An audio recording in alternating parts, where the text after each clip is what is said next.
ইনকিলাব মঞ্চের মুখপাত্র ও ঢাকা-৮ আসনের সম্ভাব্য স্বতন্ত্র প্রার্থী শরীফ ওসমান হাদীর ওপর গুলিবর্ষণের ঘটনায় ব্যবহৃত মোটরসাইকেলটি শনাক্ত করেছে র্যাব।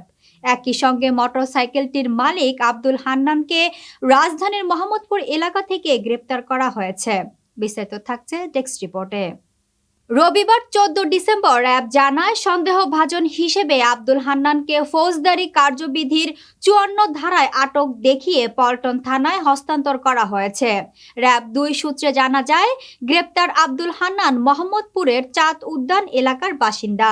তার স্থায়ী ঠিকানা চাঁপাইনবাবগঞ্জ সদর উপজেলায়। তিনি হাদীর ওপর হামলার প্রধান সন্দেহভাজন ফয়সাল করিম মাসুদের পূর্ব পরিচিত। ফয়সাল করিম মাসুদ বর্তমানে পলাতক রয়েছে এবং তাকে গ্রেফতারে অভিযান চলছে। র্যাব-২ এর অধিনায়ক মোহাম্মদ খালিদুল হক হাওলাদার জানান, হামলার সময় ব্যবহৃত মোটরসাইকেলটির নম্বর ভিডিও ফুটেজ বিশ্লেষণ করে তথ্য প্রযুক্তি সহায়তায় সংগ্রহ করা হয়। পরে বিআরটিএ থেকে যাচাই করে নিশ্চিত হওয়া যায় মোটরসাইকেলটির মালিক আব্দুল হান্নান। তিনি আরও বলেন, প্রাথমিক জিজ্ঞাসাবাদে হান্নান বিভ্রান্তিকর তথ্য দিয়েছে। কখনো দাবি করেছে মোটরসাইকেলটি সে বিক্রি করে দিয়েছে, আবার কখনো বলেছে সেটি গ্যারেজে ছিল।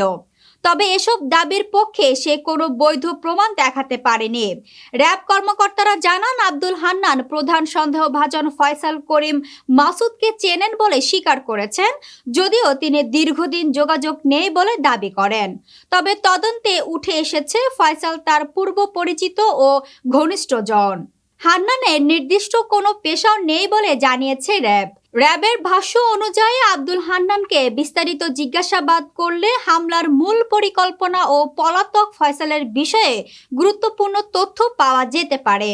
সে কারণেই তাকে ৫৪ ধারায় আটক দেখিয়ে থানায় হস্তান্তর করা হয়েছে।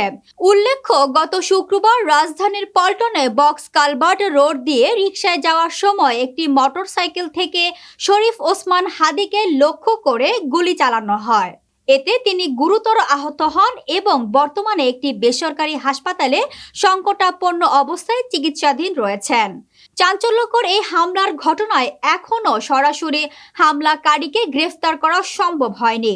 তবে ব্যবহৃত মোটরসাইকেল শনাক্ত ও তার মালিককে আটক করাকে তদন্তের গুরুত্বপূর্ণ অগ্রগতি হিসেবে দেখছেন সংশ্লিষ্ট কর্মকর্তারা।